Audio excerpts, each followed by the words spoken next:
Maybe we should just cover this now. I mean, the first short that, maybe we call Plandemic 1, that 26-minute kind of interview with Judy and the piece around it. I mean, maybe just a quick history on that, because, maybe tell us how you got roped into this whole process, and then maybe talk about how you pivoted and then came into this final iteration.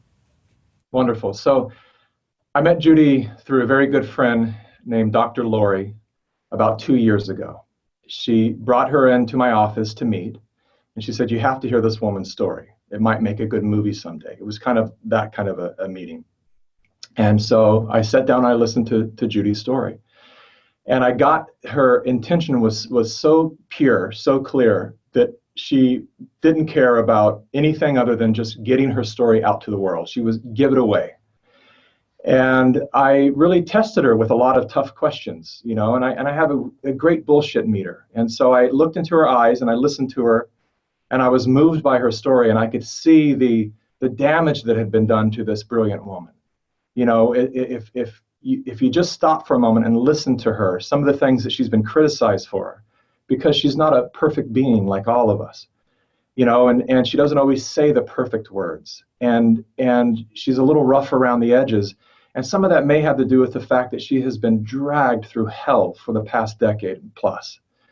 And I witnessed in this woman the pain and the damage that has been done. And I saw nothing but truth in her eyes, and heard nothing but truth in her words. And it stuck with me. And at the time, I wasn't interested in making a movie about her story, but that experience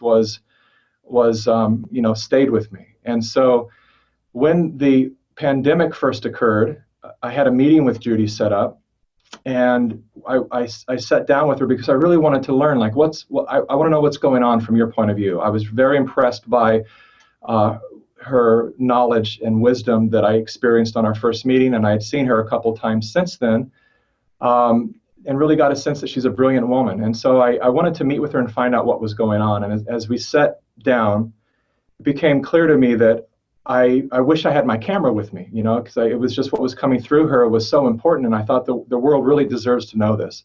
So I said, would you, consider coming to my office and sit down, and we'll just make a little interview, and I'll cut it together and I'll put it out online.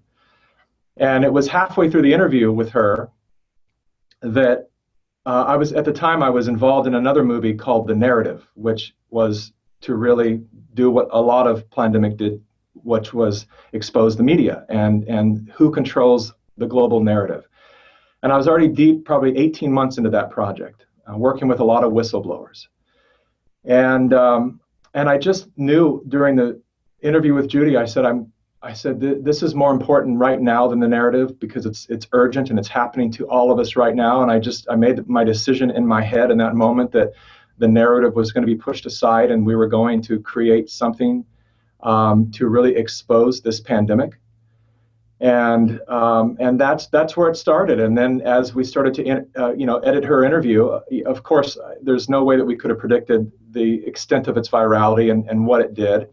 If I knew that, I certainly would have put a lot more verifying sources and counter interviews in the interview. But for me, it was just really a way to get her story out there and to honor a woman who has been incredibly smeared, wrongfully, punished in the court of public opinion. And so that's kind of where it started. And then, of course, after it went viral, which is wonderful, because I think one of the best comments, ones that I appreciate the most that I've received from dozens of doctors is, I've probably had a dozen or 15 doctors say, "Thank you for giving us a voice."